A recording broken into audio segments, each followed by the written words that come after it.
watch cartoons. Two dudes watch cartoons. Two dudes watch cartoons. Two dudes watch cartoons.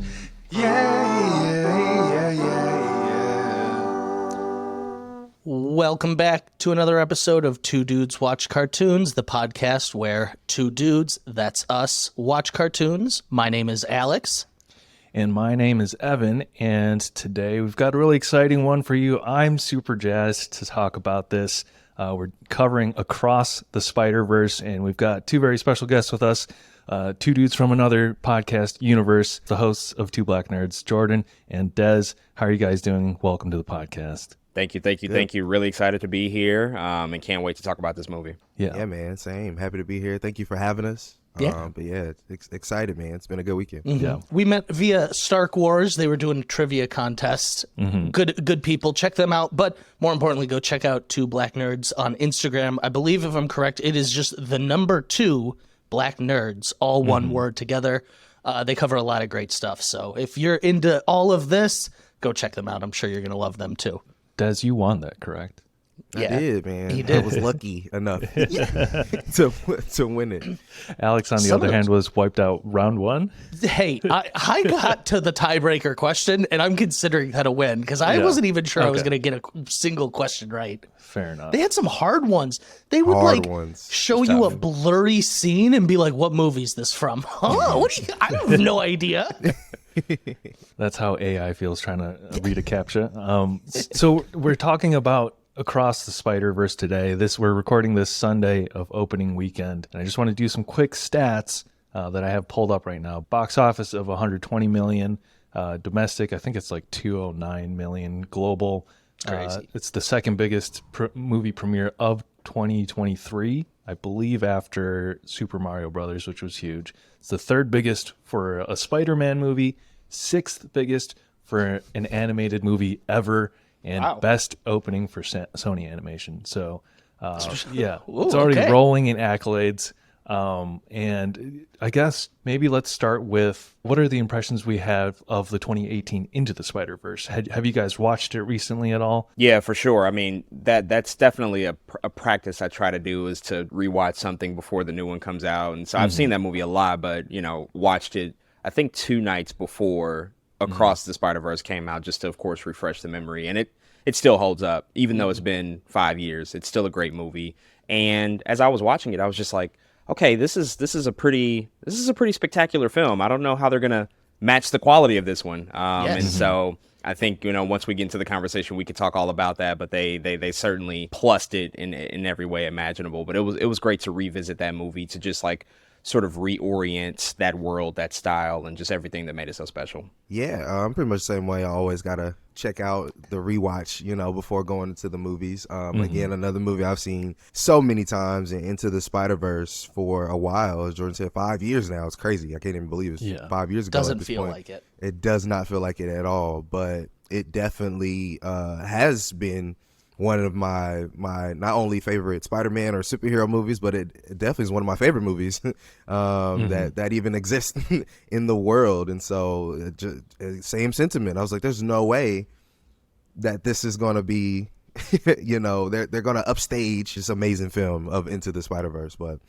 man, wow. But yeah, I really love the movie, and I always will, man. It's still really good. And it broke so many barriers, with animation. People are still trying to catch up to Into the Spider-Verse to this day. This with Puss in Boots. We're like, they're still playing catch up with this animation style here. That's so true. And that's so interesting. It is. I think for me, just to piggyback off you guys, I love the first one. I think the first one set the bar for so many superhero projects, animated projects, just like you guys were saying, so for so many things. Now, it has been a while since I've seen it. Probably, maybe a year, honestly. It's been a year since I have seen it. And while I was super excited for this one, I'm gonna make everyone earn their keep today. I'm gonna be testing everyone. I think maybe the first one was a bit better than the second one, but I think I may be alone in that opinion. So I think we should have some fun today. I guess what I'm prepping everyone for is I already think I may come in seeming like a hater. Let me clear the table. I love this movie. This movie was great, but I do think I have some points I want to challenge people on. So I'm excited to get into it. I think for me, these movies and what we've been seeing this for a little, it's such a celebration of Spider-Man, which is just such an iconic superhero. And I know that was always like Stan Lee's favorite, so it feels very like just like a celebration of superheroes, which I'm sure we all love superheroes in general. So I always love that about Spider-Man movies that they've been doing now for a while. So probably since this one, actually, they've been trying to recreate that magic since the first one. For me, it's been a couple of years. I mean, I've watched Spider-Verse a couple times, but not in probably the last year.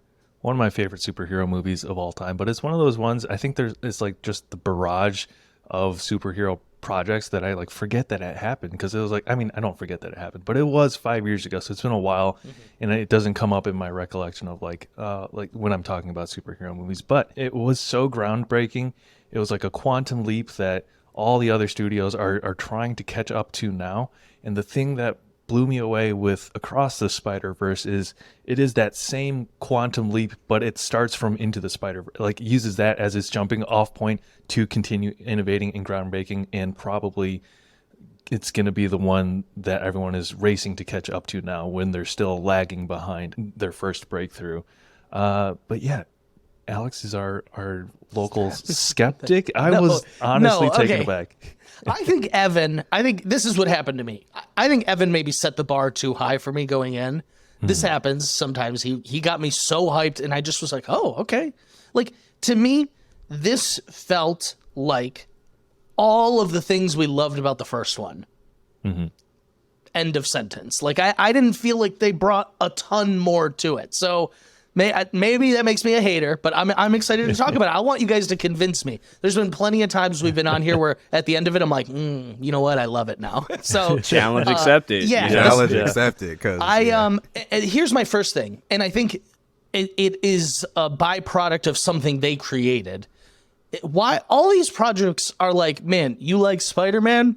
Well, here's 100 Spider-Man. Like, ever since this first one, they were like, even Marvel got into it. They were like, here's 3 Spider-Man. Like, I don't know. It just feels like we've done this before. That was what I felt when we were seeing all the Spider-Man again. It was cool. We got all the different renditions. I loved it. But I was like, is that the solution to everything? Just more Spider-Man? I think so. Where do you guys land on the recent wave of multiversal stuff? Yeah, well, I think, to be honest, just like this whole trend, because it has really been popularized with Phase 4, but we've seen it also occur elsewhere, of course, with these movies, the Into the Spider-Verse and the Across the Spider-Verse movies. But then you even get something outside of all of this, like Everything Everywhere All at Once, which comes out last year, and that's a multiverse movie. So we're just living in that moment right now. And to be honest, I was very excited about the prospect of what that can mean coming into it. Now that we're seeing how it's been executed, a lot of my enthusiasm has been sort of taken away and stripped apart, just because I think that there's a lot of flaws to it, and it's gotten a little unwieldy, specifically with the MCU projects and the side of things there. With the Spider-Verse movies, though, I think those two in particular feel like the right balance in terms of how to integrate a multiverse story within, the larger, more emotional beats that we're trying to tackle with the main characters, paying tribute and love to the history of Spider-Man, the character, everything that we love about him, but not ever losing focus of like why we're still here at the end of the day. Like, even though there are 100 other characters here, we're never losing focus of Miles or Gwen. Like, those are our core characters, and I think that's been lost elsewhere, but I feel like these movies in particular have done the best balance at juggling that particular thing. Doctor Strange was one that it really lost me. I was like, did we even need the multiverse stuff here? Like, this is so yeah, I think you have a good point that we did never lose Miles or Gwen, which is important if you're going to do a multiverse story. The multiverse in the Spider-Verse movies always very purposefully and specifically serves the emotional arc, and particularly in this movie. Whereas like in Multiverse of Madness, it's like just a reason to throw a weird goatee on Benedict Cumberbatch. It's like, I don't need a fifth one of those. Like, it's gimmicky in the rest of them, but they, you know, you could come into this movie with a bit of skepticism and be like, this is so played out at this point. But everything serves the story. Even the hundreds and hundreds of Spider-Men, most of the time are serving, like, they're either integral to the plot, or if they're in the background, there's like a punchline, a gag. I saw it on TikTok today, and I can't confirm whether the screenshot was real, but it like zoomed in on one of the chase scenes, and it was a small Spider-Man mask on a popsicle stick, and it's like the fucked up Spider-Man popsicle is apparently in the movie. It's one of the multiversal Spider-Man. I love and those popsicles. It's too, so with the intentional. gumballs. Yeah, They were good. Those were good. Those were really good popsicles. Yeah, they were really good. Okay, that is cool. I like that. All right. Let's you know, with the plot of the movie, the first one was Miles, I'm doing in quotes, a typical Spider-Man origin story. Now, this one at times would like play on that. If you guys remember, well, you guys both watched it recently. The first one does all those introductions like over and over, kind of as a gag. I was happy we didn't really do that whole thing again. I felt like that would have felt tired, but I did really enjoy starting the movie with Gwen. Because, you know, she's just as much a character here as Miles is, and it was nice kind of seeing her whole perspective of it. Shoot, I felt like I had a question, and I totally lost it. I'm so sorry. That's all good. Let's talk about Gwen a little, I guess. What'd you guys think of the opening, or the Gwen universe? I'll phrase it that way, Des. Yeah, I absolutely loved it. It was very clear that Miles had, you know, this attraction and this really important connection with Gwen as somebody, you know he could talk to. And of course not at the beginning, but as you go into Across the Spider-Verse, there are moments where he's like, I just want somebody who's like me. So I love that they started with Gwen, because it was like, oh, we're highlighting somebody else that isn't Miles that can somewhat serve as, I guess, a rapper for the movie. Although Miles is like the heart, Gwen is the rapper of the movie. She's literally the beginning and the end of the film. Oh, yeah. Okay. And I think that was such a good choice, given that, you know, we could spend some time to understand, okay, what are the parallels between Gwen and Miles? Of course, we know, like, the normal stuff, right? That's what Into the Spider-Verse is for. How are all these Spider-Men the same? But at the beginning, it's like, okay, but how's Gwen different? Let's talk about that. Let's talk about her poise. Let's talk about her Peter Parker. Let's talk about her relationship with her father, which is very important with Miles and his father. But how was that different? And so I love that opening, because it's so, you expect seeing Miles coming into the movie, and you're like, wait, this is a Gwen movie all of a sudden? I love this, because now it already subverted your expectations. Minute one is already different. And she's playing in a band. You know what I mean? It's like, it's not even like it started the movie and she's swinging from rooftops or anything. It's like, no, here's your average teenage girl in a band. And it was like, yeah, I absolutely love this opening, man. So yeah, I thought the beginning was tremendous, and I thought it was a really good way to start the film. I don't know if I missed this in the first one, but she was wearing ballet shoes in this one, and I was like, oh, that's such a fun touch, actually. That's cool. I was blown away. Minute one, we're in Gwen's universe. It's like painted. It's like this very expressionistic world. The hues and the colors change, and it's like this very art house vibe. And I was just absolutely blown away by it, because in the first one, granted, you have a couple characters from the other universe that populate Miles' world, but for the most part, we're still we're in Miles' world. And, you know, maybe Penny is like kind of 2D anime looking, but she's living in Miles' world. This one, we get to go to so many different settings, and they all have these crazy, intense, unique visual styles. Like, each of these could have been, it seems like it's almost like you took Star Wars visions and condensed a whole season of different studios animating a thing and put it into like, and they all worked on one movie. Yeah. Love that. That. Yeah. I think also like too watercolor. Sorry, go ahead. No, yeah, that's the watercolor like aesthetic was really incredible. I think even seeing Gwen sort of play kind of a dual role, you get to not only understand her character more and see those relationships and see her loneliness that she's experiencing, that Miles is also experiencing, though we've yet to see him yet at this point.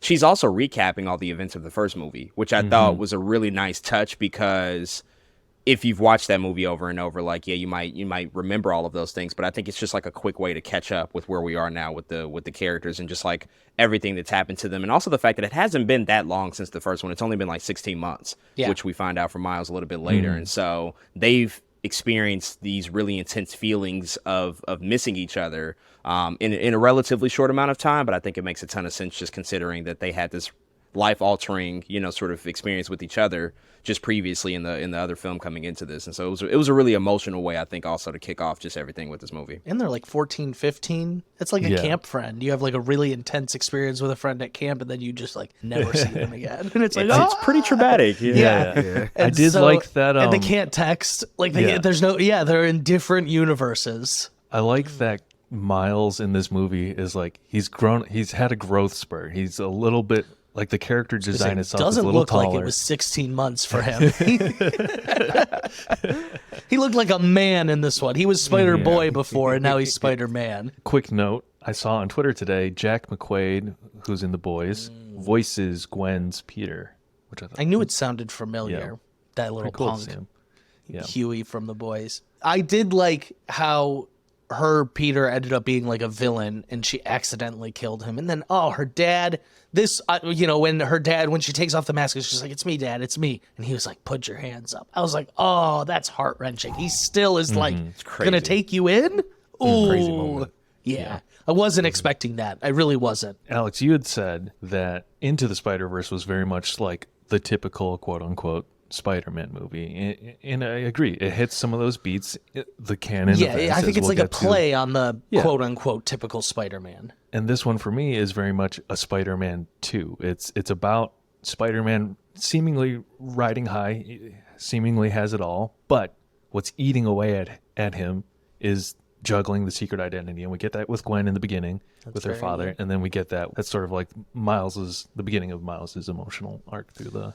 That's a good point. That's a good point. I do feel now that I'm an adult, I think when I was a kid, the whole secret identity and not wanting to share it with your family made sense to me. But now that I'm an adult, I'm like, just tell them. Just tell them. Just tell them. I feel like that's something that superhero movies lack now, though, because that is such an interesting element of this. Yeah. Is juggling the personal and, very the rarely adventure. is it, about their secret identities anymore. Yeah, and Spider-Man is a character too, and I noticed this in this movie where he's talking to his parents so much and so often in this movie, and we don't always get that in these movies because families and parents, they're not as present, I think, in the movies that we see these days. They're more so focused on, I think, some of these team up dynamics and some of the more, adventurous things about superheroes. But like, there are a few notable scenes where Miles is just talking to his mom or his dad. Like, there's just extended long conversations.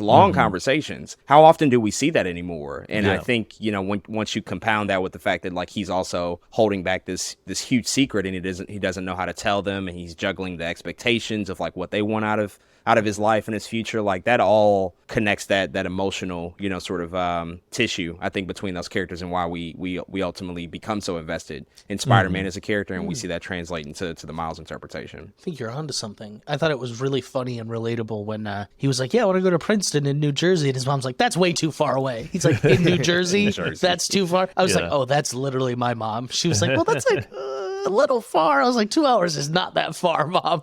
Not at all. Yeah. Alex, question for you. You went with your girlfriend, Nikki.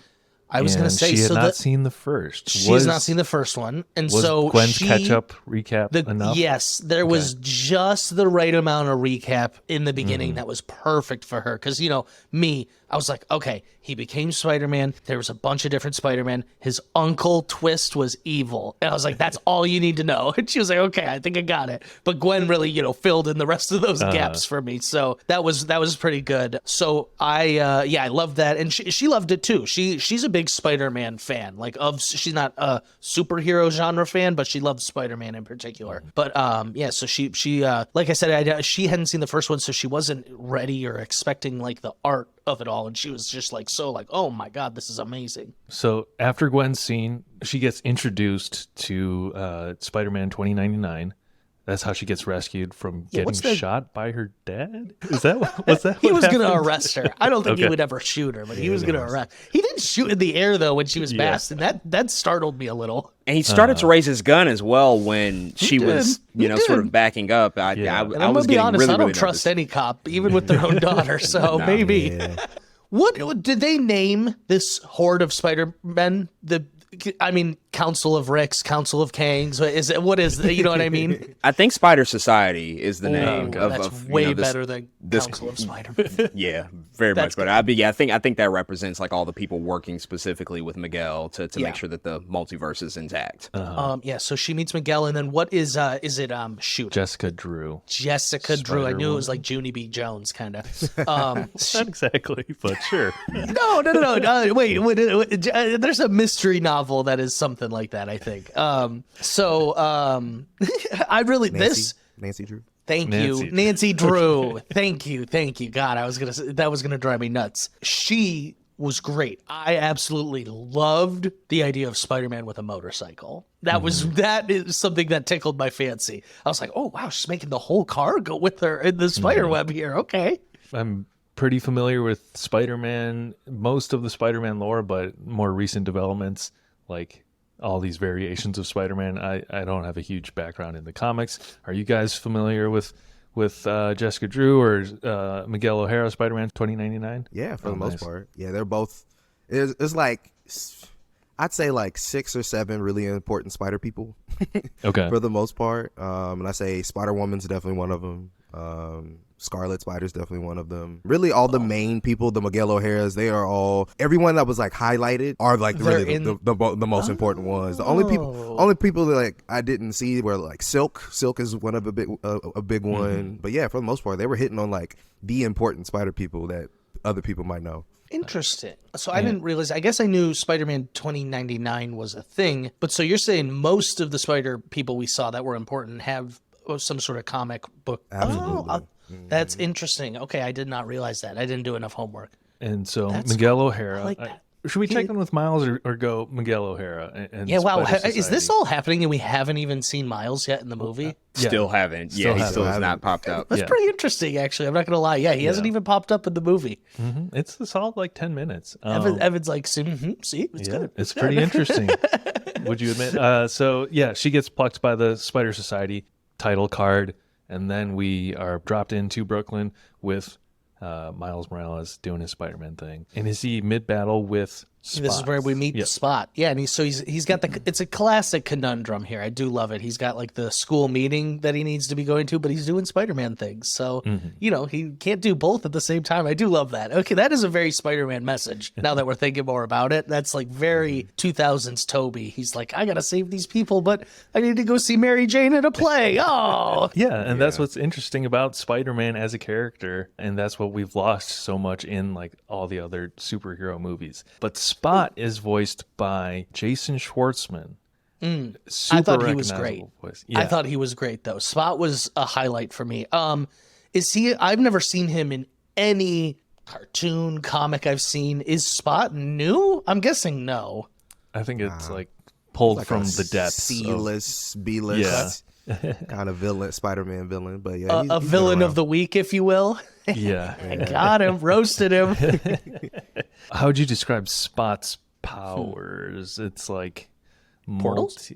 Portals, essentially. Kind of like portals, like Yeah. interdimensional travel, Yeah. based on the matter of his body. It's really weird, but He the way, needed even the more way that they, spots. yeah, right, exactly, the way that they like bring it to life on screen, you look at it and it's like this looks like just strange and awkward, And he doesn't even know how to manage his own powers because And that was it's fun. yeah, that was really cool to see him sort of learn and pick that up and also become more confident with them throughout the movie. But even when you first see him, he's like an idiot. He's clumsy. He doesn't know what to do. He's trying to rob from an ATM machine and he can't do it. It's all really good stuff. He goes, I used to have a body. It was pretty attractive by conventional means.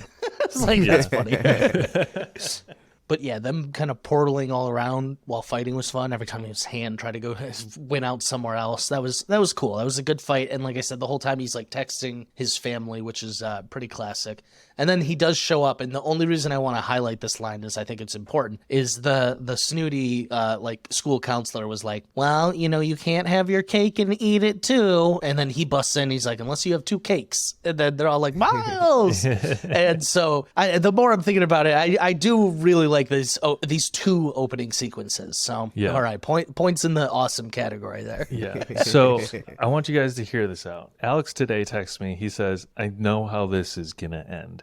And he's 3, Spider-Verse 3. Very confident prediction on how the story will resolve. So I want to hear what you guys think. I'm calling it spoilers. That's how confident I am. So no, okay. All right, no. And so this is Evan's bringing it up because I just highlighted what I think is the central theme of it all. You can't have your cake and eat it too. And Miles busts in and says, unless you have 2 cakes. Then cut to the party where he literally buys 2 cakes to try to solve his problem. That's true. I think in the third one, we're going to have that canon event come where he, you know, it's save the bus of people or save your dad. And Miles is going to have his cake and eat it too by enlisting the help of this new prowler that we just met at the end. Spoilers. I'm hoping everyone's seen the movie. Spoiler alert. Spoilers. Spoiler alert. This is your only warning. I think that is how it's, you know, it's literally the theme and the message of you can have your cake and eat it too if you do it right. I actually really like that idea just because I was also thinking about the third movie and the fact that we've set up like multiple villains. We've set up Prowler, the Miles version of the Prowler. His uncle Aaron is also back, which was great. It was incredible. And then the Spot is obviously still a threat. And then there's other looming stuff, you know, that they reference at the end of the movie, which I'm sure we'll get to, where it's like there might be 15 villains in the next movie. So how do you another create Spider-Man No Way Home thing? Just kidding. Right? Yeah. And so how do you create a situation to where perhaps there is some sort of like opportunity for our Miles of Brooklyn to convince Earth 42 Miles that, you know, they need to work together, you know, because I think that, I like that concept because he is an anomaly. He is different than everybody else. And so there might be a chance for him to like prove that you can do both and you can have it all.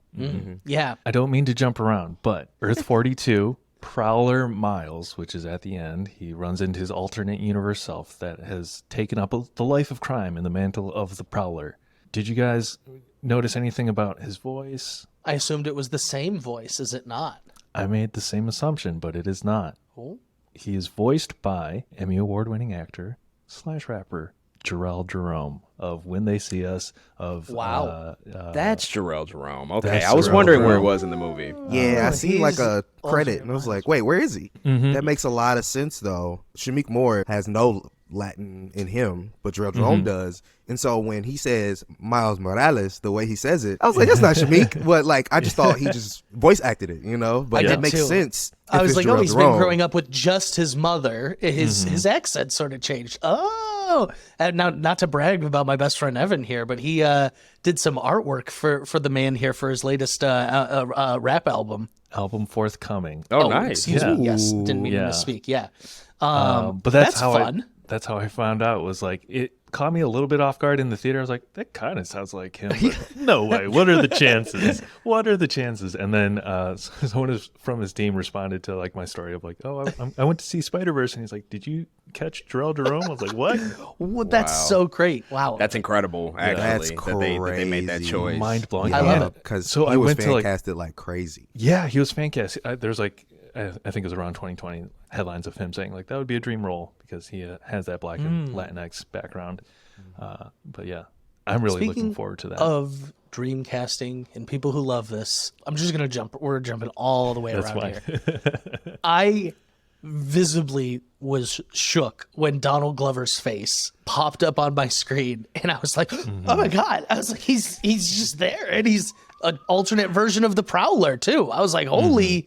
I just blew my mind so correct me if I'm wrong, in Spider-Man Homecoming, that is I don't think they really address it too much, but that is technically Uncle Aaron in the MCU. Yeah, this is, I think, you know, with the Jarrell Jerome piece that we just mentioned and also the Donald Glover piece, the producers, they just know and understand, like, there is so much love and adoration for the Miles Morales interpretation of the character over the past like 10 or 15 years. So for them to make these choices to say like, yeah, we want to, you know, sort of include Donald Glover into this and have him come up and sort of connect those threads between the real life stuff that happened, but also that appearance in the MCU, that was just like really, really dope stuff. I love that. Yeah. And so just for anyone who doesn't know, back in the day when they were casting for The Amazing Spider-Man, where Andrew Garfield eventually becomes Peter Parker, there was a huge fan movement that said, Donald Glover for Spider-Man. He's perfect. He's a nerd. He's funny. He can do this. And if I'm not mistaken, that is part of what helped create the character of Miles Morales.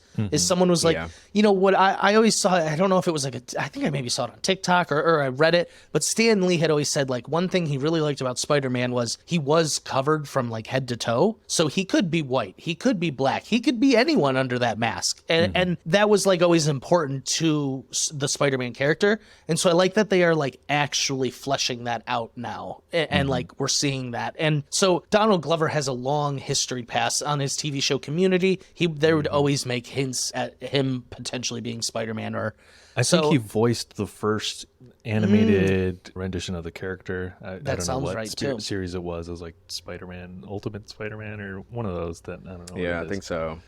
He made an appearance in the movie too. We got so many different Spider-Man in the movie. Okay. All of them. But I do, you know what? Another point in the awesome category. I love the care and just kind of the love they put into like the whole Spider-Man mythos. They were like, these things are intentional, they're important, and it's all about Spider-Man. Not to denigrate the movie whatsoever, but there was maybe one cameo. The only one that maybe felt to me like it could be cut was when they cut to what I assume is the Venom universe when they're in the convenience store with the Asian lady at the counter. Is that supposed to be? Mrs. Chen from Venom. I never watched 2.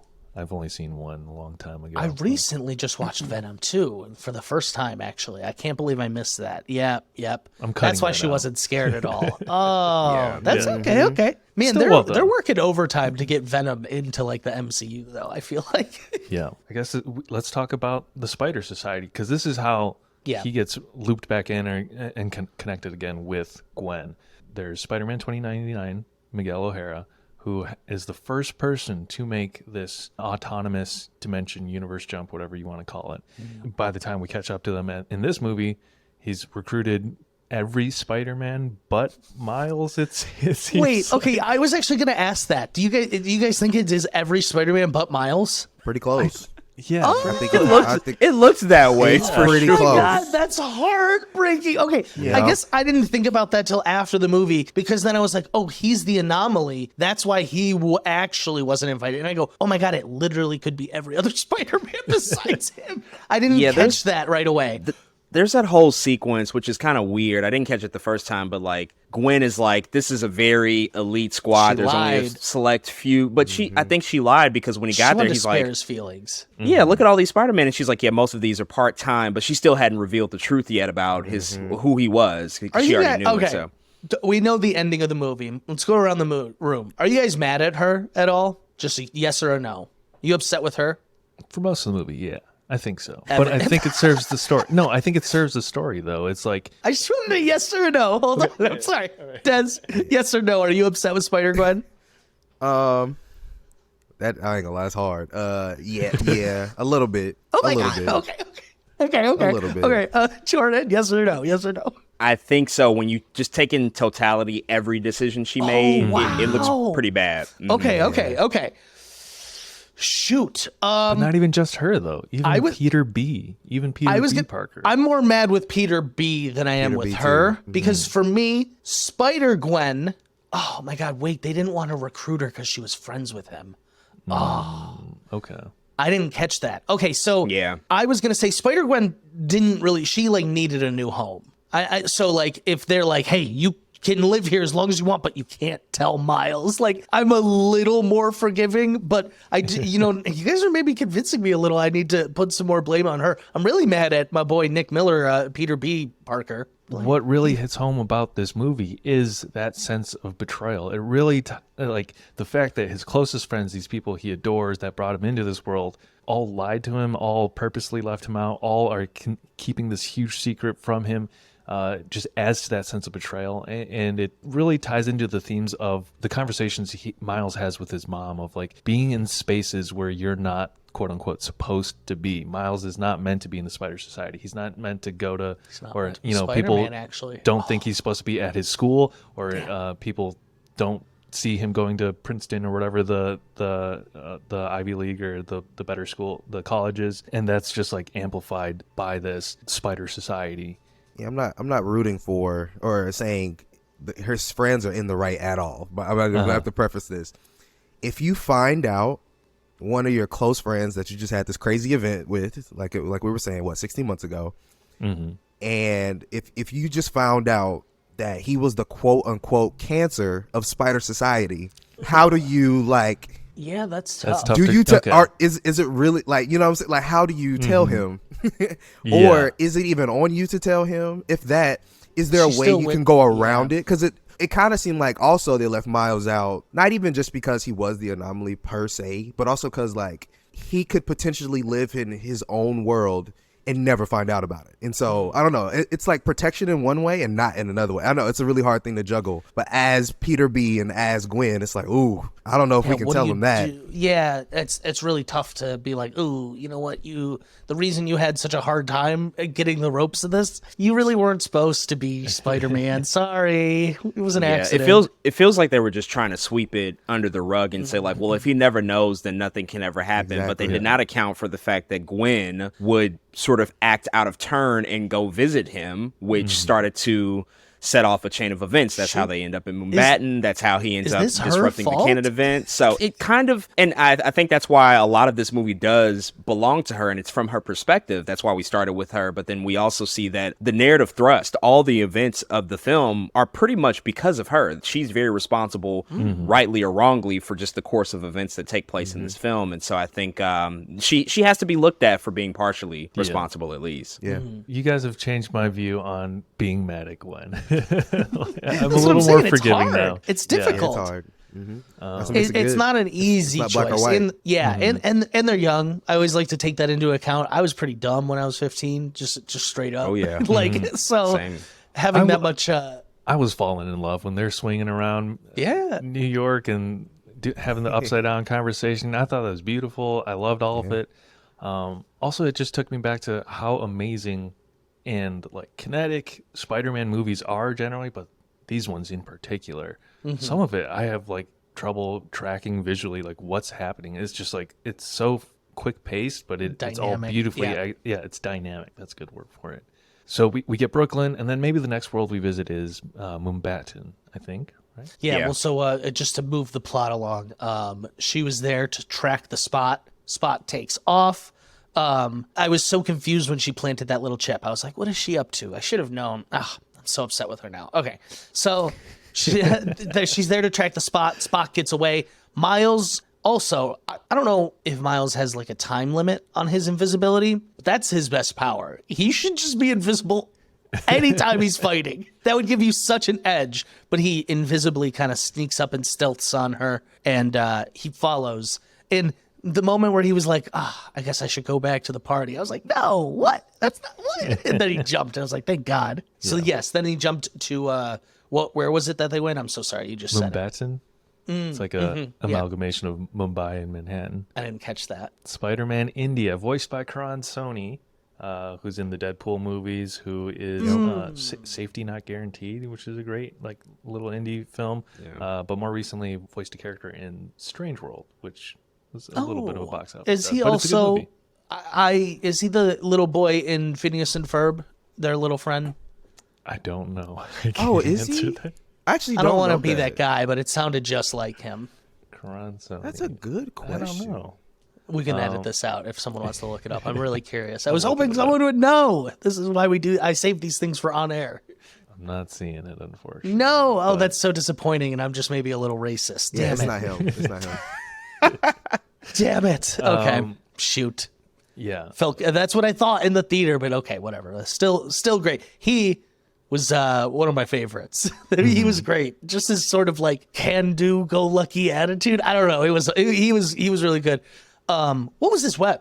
Like a It was like a bracelet. bangle, like a bracelet. He It very was much. wearing it as you're right. I was thinking it was a Yeah. yo-yo until like it would eventually. You're right. Go on his wrist. Yeah, I think he had it on his wrist, but he would, like you say, he would use it to web sling. It was but nice. No, really dope character. I love the fact that like everything is just going perfectly for him, but he's only been Spider-Man for like 5, He's 6 like, I've been months. Spider-Man and for so- 6 months, and this should have been Yeah. our first sign. And Miles was like, and he has a thing already, a watch. He was like, I've been Spider-Man for 6 months. He's like, I got the hottest girlfriend, the best hair, all my grades are great. I was like, yeah, you go. Yeah. The other Spider-Man we meet in this sequence is Spider-Punk. Hobie. Yeah. Hobie. I was so ready to be mad at this character, but it turns out he's one of the coolest in the whole movie, and he's Wait, why were you ready to be mad at him? I want to hear why.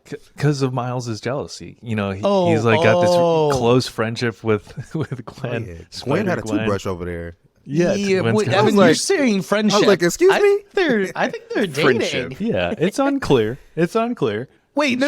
Okay, wait. You guys think they're friends or dating? No, they're together. They're They've had something. You don't Toothbrush? a toothbrush. A She was toothbrush? wearing Yeah. his shoes. Yeah, She was wearing his Yeah, shoes. that's She was wearing his shoes too. Yep. No Yeah. ballerina shoes. She had on his chucks. Yeah. But I do really like Hobie. I get what Yeah. you're saying. Yeah, we were poised to be like, Hobie. voiced by Daniel Kaluuya. Yeah, really I cool. love him. Makes him all the cooler in my Man, opinion. he really let his British out. 'Cause that was, Oh, okay, yeah. Oh, great character. Couldn't always understand exactly what he was saying. Just going to be honest. It was very thick, his Cockney accent, I think. I don't know if it's a Cockney accent, but it was British. I took a guess. I tried. I had a weird experience at the theater where the dialogue was very quiet, so much so that I went out to the customer service desk. I was like, I can't hear a fucking thing they're saying. And then Did you know that's a whole lady, thing? Yeah, that's a thing. I That's went happening. through in the beginning of the movie, and this has happened to me at that theater specifically before. So I was like, okay, I got to say something. And they go, oh, we actually just got an email about that, like theater chain wide, that the movie's a little quiet or it might be mixed weird. Anyways, if you're at an AMC theater and it's happening, ask them to bump the volume up a little bit. But Hobie is pivotal towards the end. You know, we're jumping around. Miles is betrayed by his closest friends or the people he came in with, but Hobie and Spider-Bite are the two that really save him in this one. And it's not lost on me. It's the two black Spider-Men or Spider characters that are the only ones looking out for Miles. And that stuck with me. It was really, really powerful for me. yeah. I definitely. I noticed that like those were the only allies he had, which is why I might be a little annoyed at Jessica Drew, like the older Spider-Woman, because she's also another. And I think she, for a lot of the movie, felt somewhat, I don't want to say indifferent, but you can tell that like being the second in command to Miguel O'Hara, she very much was on the side of like the Spider Society and keeping things in order, which is totally understandable because it's a big picture. But she also, I think at the same time with the Gwen relationship, wasn't as much of a mentor to her as we've seen other people be to Miles. And those are two of the younger Spider people, you know, out of this whole story. And so I did like seeing Hobie and Spider-Bite, you know, sort of do just a little bit to help Miles out along the way because he needed those extra steps to get past everything. So I was annoyed with Jessica probably for a different reason, but like, I'll just say it. Is it not irresponsible when you are like 8 months pregnant to be out Spider-Manning, Spider-Woman? On a motorcycle. On a on a motorcycle, nonetheless. I don't know. So I don't know. Not even a helmet. Just on. wait a month or two. That's all I'm saying. And the other baby in the film, Mayday Parker. Yeah. I thought that was a nice touch. Yeah. Seeing the side of Peter B that is a parent, and I think they write parent characters very well in these movies where Miles's parents never come off as overbearing or like they're just telling Miles, oh, you're grounded. Like you understand their motivations. You can sympathize with them. The amount of care that they have for Miles, they're really just trying to protect him. Jordan, like you said earlier, the conversation he has with his mother by the water tower is just super, I don't know, it really hit home for me. And then I had the weird experience. Went and saw this with my wife. We're expecting a kid in September. And I'm watching this whole movie when he's having that conversation with his mom, and she's saying, you're loved, like you're validated, you are enough. And it's really hitting home with me. And I'm like relating to Miles, and I'm talking to Hailee after the movie. She's like, when she's having that conversation, like she's like, it got me thinking about like eventually we're gonna have to send our kid off. And I was like, damn, maybe I need to grow up a little bit. I should be relating to the parent characters, not the kid character. But I mean, both the characters are all written very well, where you can relate to his mom, who's, you know, not overbearing, but very protective of him, or his dad, who is just trying to do his best. He's trying to learn how to relate to his son. I forget what the dialogue is, but he, like, something Miles says in passing as Spider-Man to him of like how to relate to his son, not knowing it's Miles. He eventually passes off to like Miles's mom as his own. He's like, maybe we just let him spread his wings. I think that's what it was. And I thought that was a nice touch. I agree with you. Spider-Man as a character, the relationship to the Aunt May's, his parents, that is Uncle Ben, that's like crucial to the development of Spider-Man. So I am really liking this rendition of where, you know, Miles has both his parents. It's a different dynamic. He doesn't always get along with them because that's very much like a kid. But at the same time, you know, the Spider Society is trying to force that tragedy on him. This podcast is supported by Lumina. Lumina is an AI-powered webcam that makes you look good on every video call. 4K resolution, adaptive color correction, autofocus and bokeh so you get that nice blur in the background, and of course my favorite feature, the AI cameraman that follows you around the frame to keep you centered at all times. Zhuzh up your video calls and stop looking like dog doo-doo with Lumina. You can use promo code 2dudes for 10% off your purchase at getlumina.com. That's code TWO dudes at getlumina.com. Back to the podcast. Two dudes watch cartoons. Let's talk about like canon events. What did you guys think? So we're in what was it again? The comic. Moonbatten. Moonbatten. That's so funny. I'm sorry. I can't believe I missed that. Moonbatten. And he's like, I'll step in and help save the child and the police captain while he gets the bus with his hot girlfriend, as he claimed. And they save everyone. Peter's like, or Miles is like, yay, like, woo. But he disrupted a canon event. What do you guys think of these canon events? And then eventually, you know, they get explained to us. It seems fucked up. It's the thing. It's like you save one, like pull the lever, you save one person, or you send the trolley running over like 5 people. Ooh. And the fact that they're all willing participants in making all of this happen across however many universes. Particularly when the realization hits Miles and he's like, Gwen, is that why you tried and stopped me? And she's like, well, I was like, that's fucked up. That's really messed up. Yeah. I don't know. I think it's and when Miguel is even explaining canon events, he starts and says like, yeah, we're all binded by similar experiences, some good, but then he quickly moves on and says like, but there are bad ones and then some really, really terrible ones, which I think that's what we focus on, is that they're all binded by mostly terrible events and occurrences, not really great things outside of like their spider characteristics, their powers. Those are all similar. It's crazy, but I think it's one of those genius points of like storytelling where you can basically present something that is meant to happen as in their quote unquote destiny and say like, well, the person that we're supposed to root for, the definitive version of the character now, is completely going against that. And I think that represents obviously Miles as a character within the story, but also just like the perception of Miles in the larger context of like the Spider-Man mythos in this day and age. Like that Spider-Man as Miles Morales is going to probably move forward as the definitive version for a lot of people. So I just love how they play with that. And, you know, that's going to obviously continue to be a big problem in the next one. Oh, I love that. You're so right. There's a whole generation of kids that are going to be like, Miles is that's so cool. Be their Spider-Man. Yeah, I love that. I didn't even think about that because I'm so old and crotchety now. And I'm not thinking about kids like Evan. I love how they play with, I think, the fear that Miles's father is going to die, because as a long-term Miles person, that is exactly who he loses is his father. Like very early on, I mean, comic, video game, I mean, it's just like across the board, he loses his dad, the police captain. It's just how it works. And I love how they're like even playing with the knowledge of people who know that, where you're like, yeah, that makes sense. That's supposed to happen. But now this movie has re-altered everything where I'm like, are they about to change this? Because Change it's the destiny. Spider-Verse? Yeah, are they about to like shift this whole thing and he's going to live? You know what I mean? So it's, I love how they're playing with that fear, but uncertainty at the same time of really that everything about Miles' history. It's really interesting. So I have a question for you then. When you saw Into the Spider-Verse, was it a surprise to you that Uncle Aaron died? I haven't read the Miles Morales origin or anything.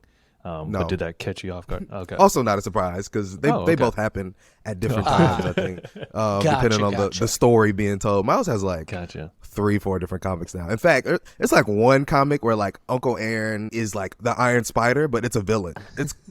It's a lot going on, like in these. Yeah, I know it's a lot in these Miles world. So yeah, it didn't surprise me at all. I feel like that was the way they were going in that movie in particular. I gotcha. See, I thought the Uncle Aaron was supposed to be like the canon event because I guess I didn't know enough about from the comics either. But so that's so interesting to me. I like that it's playing with the expectation of the normal Spider-Man movie. So like No Way Home, it did with instead of Uncle Ben, it was his Aunt May's death that did it. Once again, just a different Spider-Man canon event. Did it catch you guys off guard when Andrew Garfield popped on the screen? I was like, oh yeah, there he is. Yeah, wasn't expecting that in particular. I think now in this day, it's like maybe anything is possible, but the way that they put the Andrew footage in there, I thought was like a good use instead of like, I don't know, something random. Like if we just saw like a computer screen and you just see like random footage, like incorporating it into the exposition dump, and making it interesting was a nice touch. Sony is working overtime to be like, see, Marvel, we can all exist in the same world. we can do it. It'll be nice. But this is the central plot twist of the story, right? And it's like the whole time everyone's like, you got to go, Miles, you got to go. And as a viewer, you're like, why doesn't everyone just chill? There's so many Spider-Men. What's the big deal? And the big deal, as it turns out, is that the original spider that bit him is from a different dimension. Spot mentioned that. He mentions it so briefly and offhandedly, though, that you kind of just don't really take any stock in it. He was like, I'm the one who brought the spider here that bit you.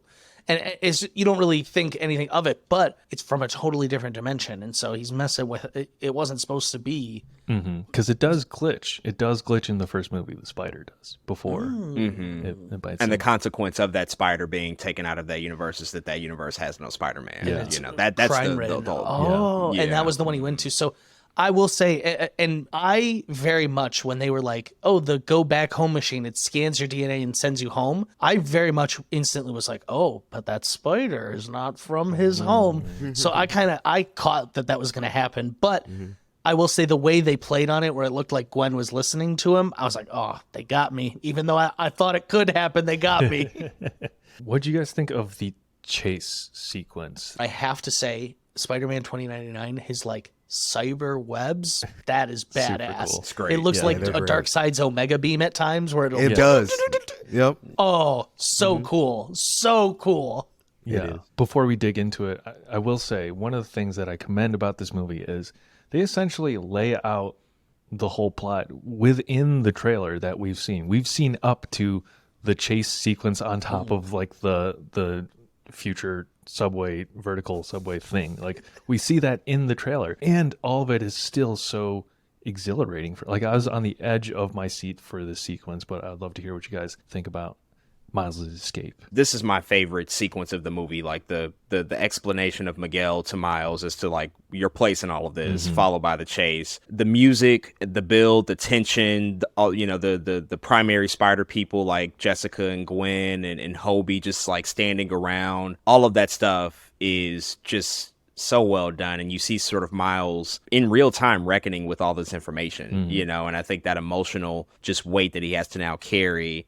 And then still have like the wherewithal to come up with a plan to escape, and to lure all the spider people away from the control center was just brilliant. And it just speaks to why he is so special, and why he is an anomaly, quote unquote, and actually why he probably should be there, contrary to what Miguel is screaming at him, like, you don't deserve, you shouldn't be here. You're not one of us. I just thought it was just all beautifully done. It was so exhilarating. And I think it literally lights up every sense that you have. I mean, visually, of course, it's amazing, but when it was a moment actually on the second view, and I was like, I am watching hundreds of spider people chase Miles Morales in a different universe. Like when you just like put that in a sentence, it is like I'm actually watching this. I'm actually here, and I think it's a really cool experience because it's so comic booky.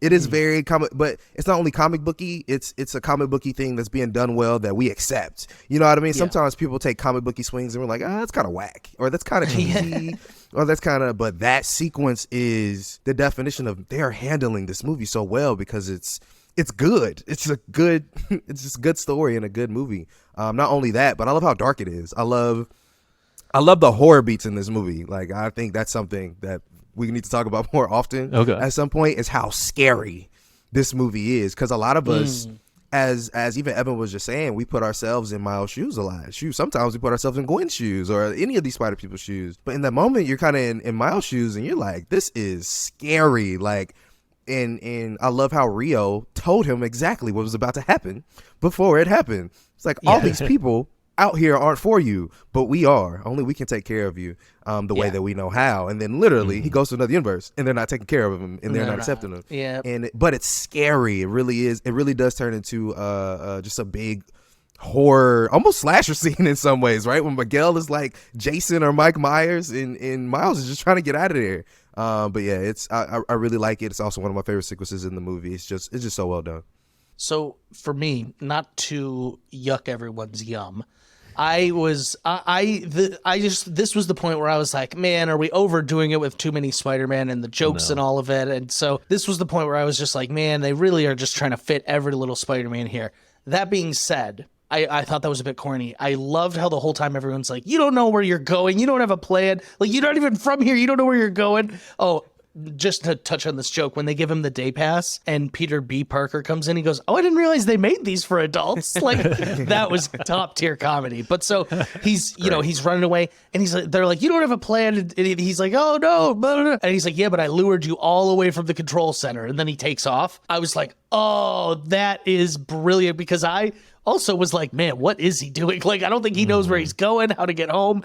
And so I love that he did have a semblance of a plan, and them not believing this was his plan was really what, triggered it. So at the end, I loved when it was just him and Miguel and Miles. And he's like, he's like, are those claws? He's like, are you sure you're even a spider person?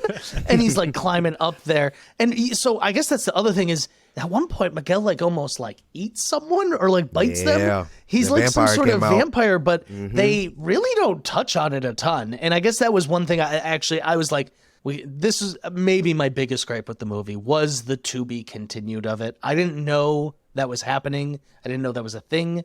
So I didn't like that it just left off. I get that my questions will be answered in the third one, but it's really frustrating. Like, what is this? Was he a vampire? Is he eating people? Is this his plan? I want to know now. But so I thought, like you said, it was scary. I had a child in my theater that was quite loud and quite rude, but he started crying during this point. And I was like, oh God. I was like, this is scary. And this is, if I'm not mistaken, your main point of contention with the movie, right, is the cliffhanger? It honestly probably is. And maybe if I was prepped properly, I would have been fine with it. Because, there's examples of movies that I know are going to be a part 1 of part 2 or a part 2 of part 3. Well, you know what I mean? And I'm maybe more forgiving of it. But I have to say, I audibly said, what? When it came on the screen, I was like, oh my God. I just didn't know it was coming. And granted, I mean, the movie, like, I could tell it was just wrapping up time-wise, but I just didn't realize it was going to be a straight to be continued. And I have to say, it probably, we're talking about it now. There's a lot of things I loved. I don't even know I've really, had many negatives, but maybe this just left me on a sour note when I came out. I was just like, I can't believe they did that to me. Mm-hmm.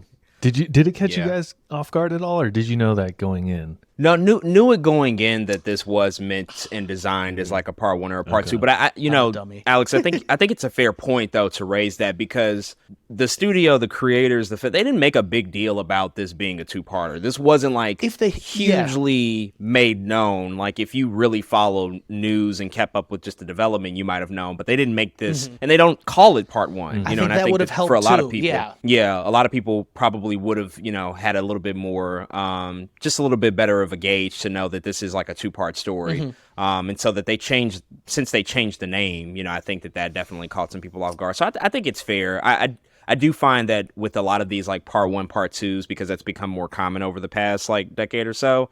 I think once we ultimately get that second part and then people are able to just like watch this whole thing together, everybody ultimately becomes more forgiving. Like, oh, it's fine, but the waiting it's tough. It's tough, to just like have to wait for it. Yeah, I do think, like I said, I've been having a great time talking about it with you guys. All your points you're bringing up are so great. So I do think that probably skewed my opinion a bit when leaving. I was just like, oh my Lord.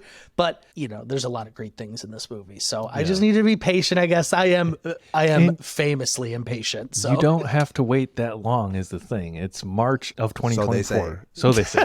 So they say. Yes, thank you. You know how many times that's happened? You see the Flash movie? That was supposed to come out like 5 years ago. The Flash is literally coming out after the series has already wrapped up. It was announced. That's crazy. The Flash got announced the same week the CW show aired 9 years ago that it was happening. Because the CW runner was famously pissed that they announced Ezra Miller was playing in the movie. They're like, oh, as we're premiering, why would you do that? And then it's coming out after it completes. That's production hell. Crazy. That's insane. Yeah. Des, how do you feel about the to be continued? Yeah. I ain't gonna lie to you, I love it. But I Evan did too. Yeah. I'm all in favor of telling just long and complete stories and taking your time while doing it. You know what I'm saying? Like, I'd rather have it to be continued than like I don't know, some messy kind of thing going on. I really like epics nowadays. So like, I'm really big fan of Dune too. Like, I love Dune Part 1. Like, I love how it's to be continued. That was how someone brought up to me. They were like, you weren't mad at Dune. And I was like, yeah, but I guess I just knew there was going to be more Dune. You know what I mean? I always knew. I didn't realize. Like, I knew there'd be a third one here, but I didn't think it was going to, be a straight 1 and 2 as it is. But I think you guys are bringing up some good points. I do love fully fleshed out stories. So I think I'm just being like little kid impatient here. I want my cake and I want to eat it too, guys. I'm sorry. Got to make 2 cakes, man. The second cake is coming next on the year. way. How You funny gotta wait was on it the when cake. he opens the cakes and it says, "I'm not proud." That was great. that was That's not what I amazing. meant. Yeah. Me and my girlfriend, he goes, "That's not what it was supposed to say."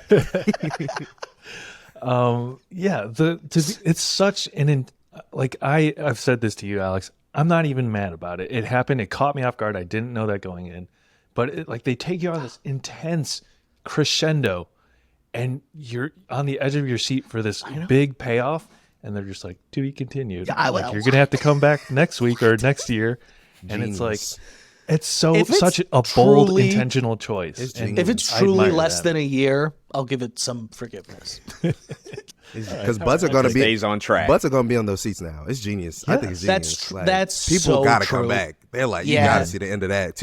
They staring at each other in the eyes, Oh, and it's like end of movie. and they brought back all this. So my girlfriend didn't see the first one, and she keeps going because of like the Simpsons thing. She's like, "Is there going to be a spider pig?" I was like, "There is a spider pig." I was like, "He was There in already I was is like, one, and it's John. I was like, and it's John Mulaney, who you love, and he never showed up. And then the very last, and I go, he's right there. And then they all like run forward, and she goes, "Where?" And I was like, I swear you missed him. He's there. I'm not making it up. I'm really looking forward to this movie.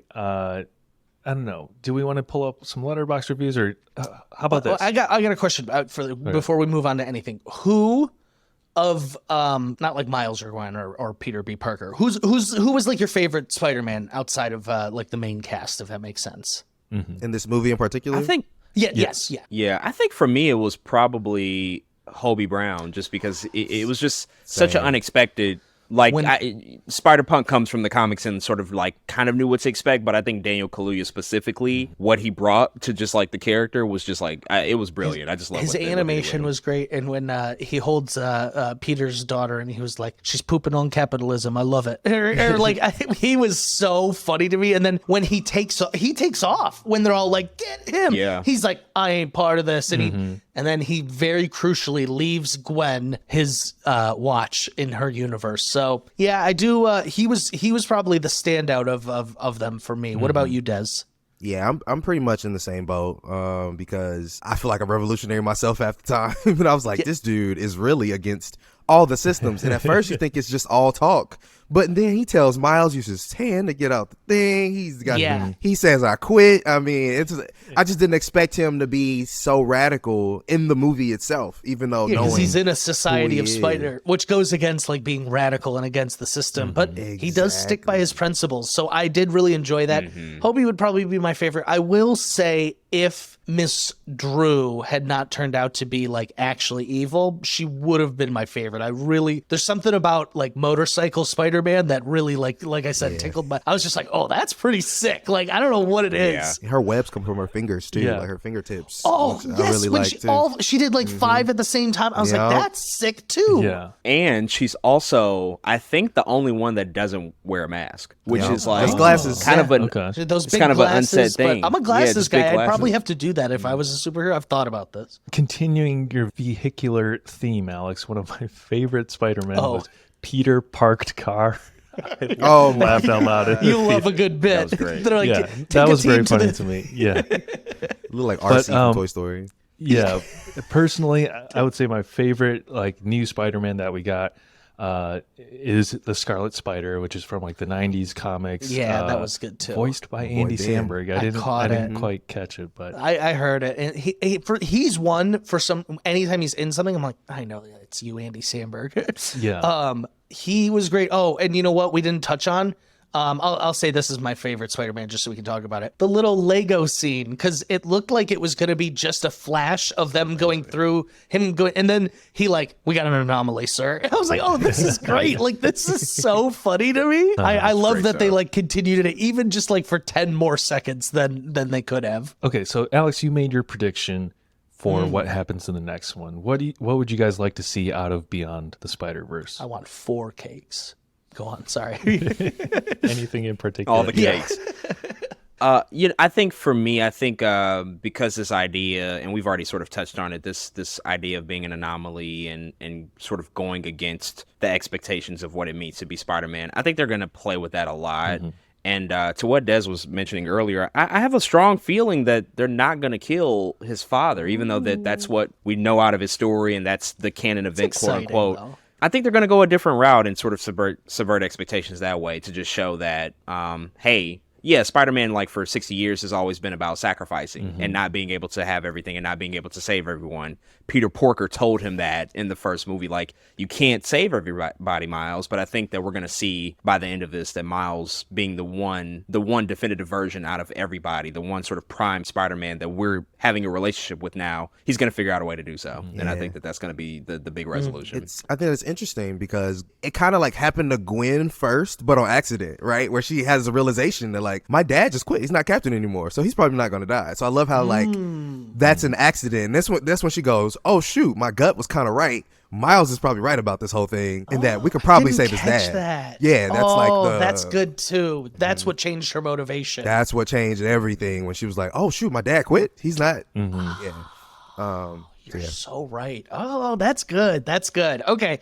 But I've given my prediction. Evan, what's yours? And then I got one more question for the group. My prediction was much lamer and much less thought out than yours, but my only prediction so far for Beyond the Spider-Verse is that at some point we'll see a live action, whoever eventually gets cast as it, a live action Miles Morales, whether it's a bop into that universe and then jump back. I think that would be cool. That would be great. Oh my God. I could honestly see them doing like part of the movie in a live action universe. Yeah, because I think I've seen recently that Amy Pascal, the Sony... Not a lame prediction, Marvel Evan. head. Go on. That is I think they're starting the casting process. They're starting to look for. That would be We've cool to seen see. glimpses of them looking into universes that aren't animated. The precedent is there. Yeah. Donald Glover was in their universe. Yeah, you might be selling me honestly on this. That would be fun too.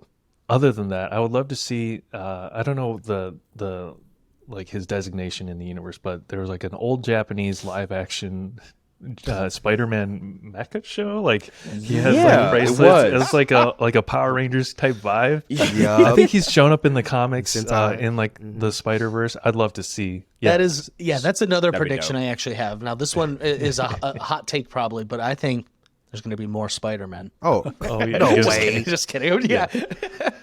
I think we'll see. I think we'll see Silk at some point because we didn't get any of her. Could be a main character. And I think everyone's still kind of waiting around for some version of Tom Holland to pop up. We just don't know exactly how, but I could see that too, because think they're really it'll trying to make their Sony universe like a thing. exactly. Yeah. They literally have everything. They got the Venom little snippet in there. Everything is there except Tom Holland. Yeah. So I'm like, he's probably in the movie somewhere. Yeah, I like that. Okay. Now this one may be a bit harder. Did you guys have like a favorite joke or like a bit that you thought was just like laugh out loud hilarious? We can take a moment to think on it. If I know these can be a bit harder sometimes because they just kind of happen. Yeah, I do have. It's not a joke specifically, but it is a moment. So it's during the chase, and so we see Spider-Cat the first time, but the second time that we see Spider-Cat, you see the Spider-Man doing the classic, like I'm holding or I'm trying to pull the two bridges together, and Spider-Cat jumps on his face and is wrecking and scratching the shit out of his face, and just like causes everybody to fall. It was really hilarious to me. I don't know how many people picked up on it, but it was a great moment. I see Whip was crazy too. Yeah. See, I was like, what is this Spider-Rex. That made me laugh out loud when Spider-Rex came. I was like, what? Yeah. Peter Park's car was probably my favorite. That was the one that made you laugh. I could see you laughing. I just really like anytime Rio was on screen, to be honest. I think Rio's hilarious. She's like there are not only heartfelt moments, but like she's just such a mom. And like Jordan was saying earlier, we don't get a lot of like time with superheroes' parents. And it was just like the most grounded thing ever. But Rio, her being like this mother she's not like super old either. His parents aren't old. You know what I mean? So they're like, Aunt I don't May know. From the first one. Exactly. So actually, okay, this is a moment. One of my favorite moments is when they're talking to the teacher and Miles's dad is about to try to explain something, and Rio just kind of tilts his head and looks at him. He goes, wait, okay. I don't want to. I thought that was hilarious because it's so subtle, but it's so real. It's like one of the most realistic things. It's I've like a ever very seen. familial. I get what you mean. Was the counselor voiced by, what's her name? I want to say Rachel Dratch. Yep. From SNL. SNL. Right? Yeah, you got it. I recognize that voice anywhere. Supposed to be a mainstay on 30 Rock, and they just kind of wrote her out of the show. Okay, so I'm gonna give an honorable mention to when he was like, "Get Spider-Man," and they all point at each other. And finally, we got the meme in the movie. I thought that was pretty iconic. Shoot, there was a moment. The therapy one is pretty good, and they put it in the was trailer. good. But yes, even though I saw it in the trailer, it is so funny. Oh, see, I didn't see it in the trailer, and it made me laugh out loud. That's one of the funnier moments when he's like, "And let me guess," and then she died, or he died, and then they all come busting through. That was pretty great. Yeah, let's do some closing thoughts. Yeah. Kind of summarize your overall impressions of the movie, and then we like to give it a 1 to 5 star rating, and we kind of see how it stacks up to what people are saying on Letterboxd. If you guys need a minute, that's all right. I can go first. This movie, to me, like I said earlier, it is just as innovative as the first one was, and the first one exists in the collective zeitgeist, and to continue innovating in that way is so impressive to me. And not only is the animation elevated in so many beautiful, thoughtful, intentional ways. I was seeing today, like in the first movie, they talk about how stuff is animated at different frame rates and it looks cool. It gives this comic booky effect. I was seeing today, apparently, how Hobie's character was animated. It was like different parts of his body were animated at like different frame rates. And that level of attention to detail and work from the animators comes through the screen. And it's not only that's elevated, but it is the emotional stakes, right? And Alex, like I see your argument that it hits some familiar beats. It like feels similar to the first one. There are some similar themes, but I think they go so much deeper with them and expand that conversation in different ways, in much more powerful ways. Like the idea of not belonging, of being in a space you're not supposed to be. Those are incredibly powerful for me. And so for me, I think it is no surprise. This movie is 5 stars. Granted, grain of salt, recency bias. This is my favorite comic book movie of all time, bar none. I can't think of another one that I left the theater so excited, even with cliffhanger and all. I love this movie through and through. 5 stars. I'll just say that going to the movies, loving these movies, superhero movies, comic book movies for such a long time, we've gotten into an era over the past couple of years where my excitement has just steadily decreased because the quality has not been where it used to be. And there's a lot of questions to be answered with several different franchises and universes. And so I'm just so excited and happy to see that this particular franchise is able to raise the stakes, up the ante, and do incredibly inventive things on the second time out, because it's just incredibly rare, I think, to get a second film that many people are considering to be superior to the first one, which is already sort of an instant classic in a lot of people's eyes, or at least, I think at the very least, match the quality of the first one. You know, if people do tend to side with Into the Spider-Verse over this one. And so that's just a rare thing to accomplish. And so there has to be so much credit given to the filmmakers and to everybody behind this, and the care and the attention put into it, and just the amount of love that they had to pour into this and energy. And I can't imagine really how they made this movie. It feels almost like an achievement in and of itself.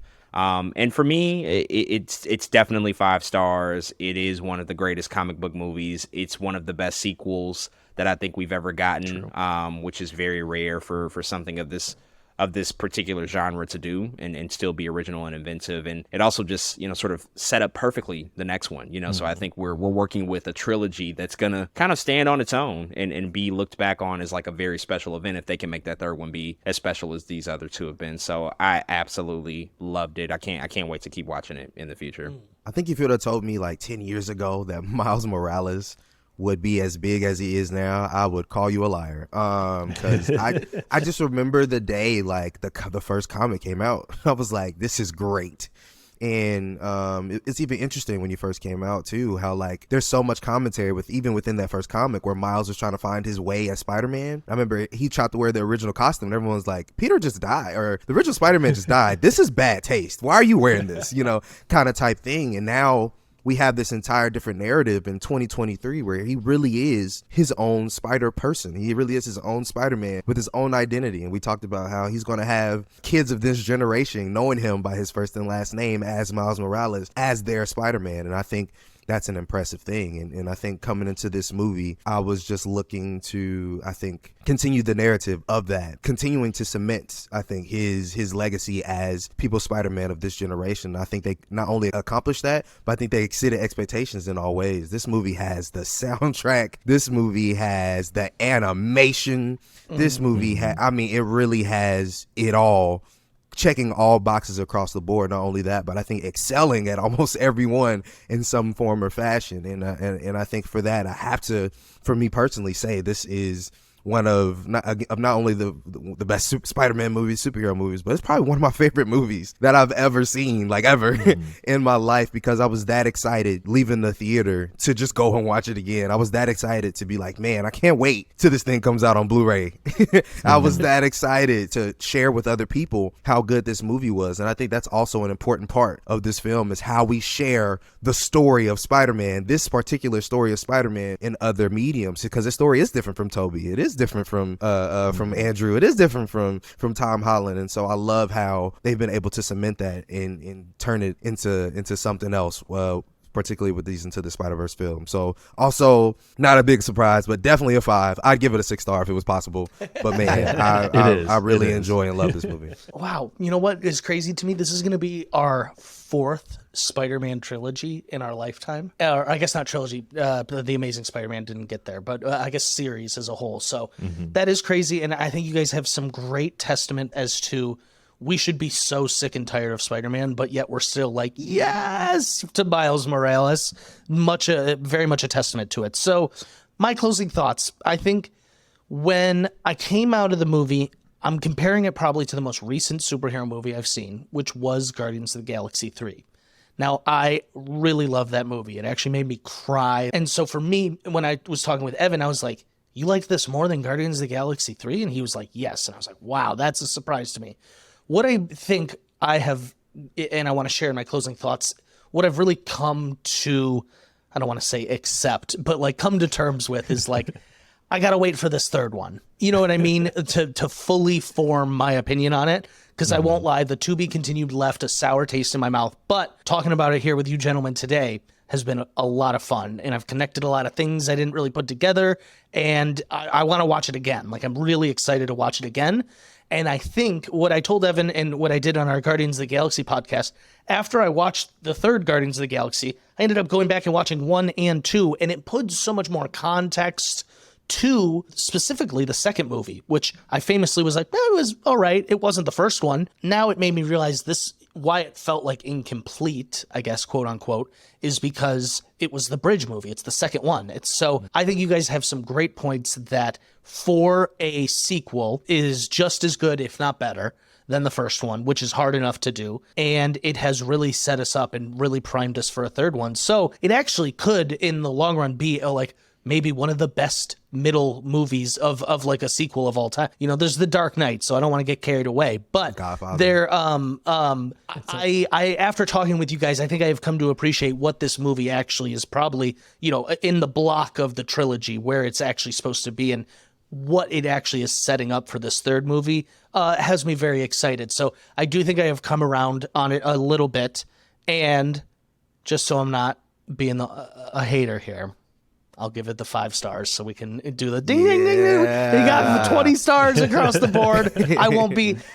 I can give both Guardians of the Galaxy and this 5 stars. I think both were phenomenal. And you know what? I need to stop ranking and comparing things because both can be great in and of themselves. Yes. So we've all learned something. Superhero fatigue is real. We've all probably felt it in these recent years. I'm sorry to be speaking for you guys, but I'm excited where we're at back in the superhero genre of it all. I have one question for you guys before we really wrap up here.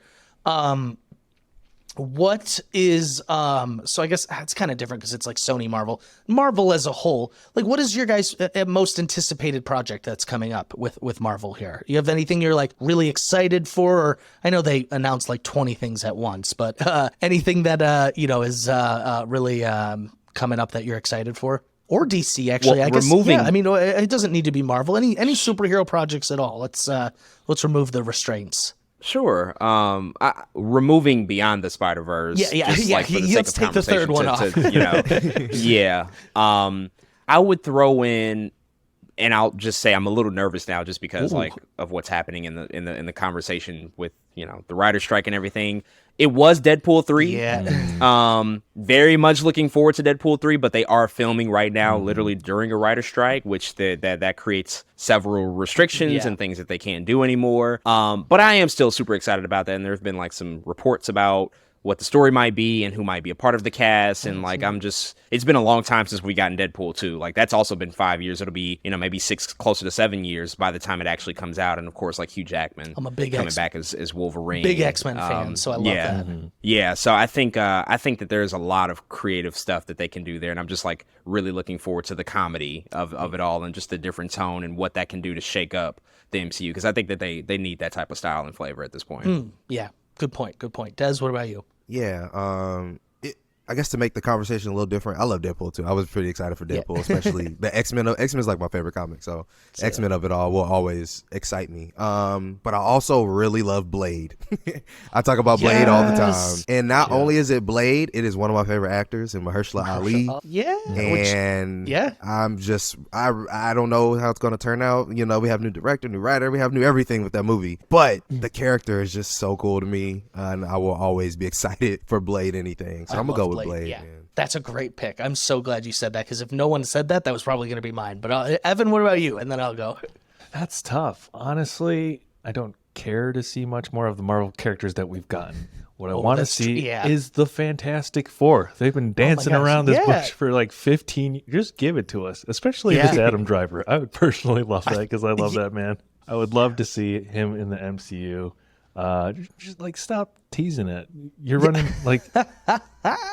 We're getting tired of the wait. Just give it to us. And I would like to see Miles Morales come into live action, which, if you guys follow Two Black Nerds on Instagram, you guys just posted like the Sony Marvelverse upcoming slate, which it is on. So go check that out at Two Black Nerds to see all of the Spider-Verse stuff that is coming out. And Spider-Verse, I mean Sony Spider-Man stuff. But yeah, Fantastic Four for me.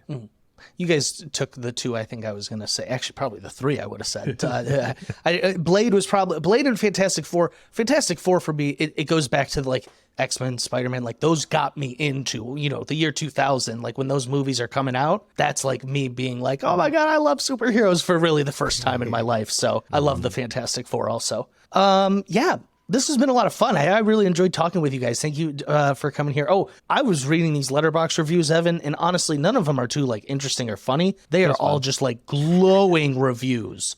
I mean, they're like all 5-star reviews. It looks like. Yep. Yeah, that tracks. That does. And they're long. Like we don't see that a lot on Letterboxd either. They're like, this was the best. Like, and I think that was part of it too, was I was seeing tweets like best movie I've ever seen, and I was just like really ready for that, and I probably hyped myself up a bit. But like I said, I really enjoyed talking about it with you guys, and I think on a second watch I'm gonna be loving it. You guys have anything before we wrap up here you want to let people know where to follow you, what's coming up, anything you want to say before we wrap up here? Sure. Yeah. Just quickly. Thank you both again. This was really, really fun. Yeah. Love talking about a movie that we collectively mostly enjoy, love. That's always, I think, an easier experience.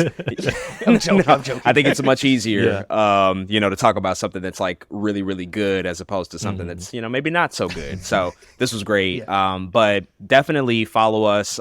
We are on major podcast platforms at Two Black Nerds, as you said earlier, the number 2. That's important. So you can find us Apple, Spotify, all those great things. And also follow us on social media, Instagram, Twitter, TikTok as well. And we'll be coming back later this week with our, sort of full official review. We haven't officially gotten behind the mic to talk about the movie. So Des and I will definitely, be breaking down the movie in detail.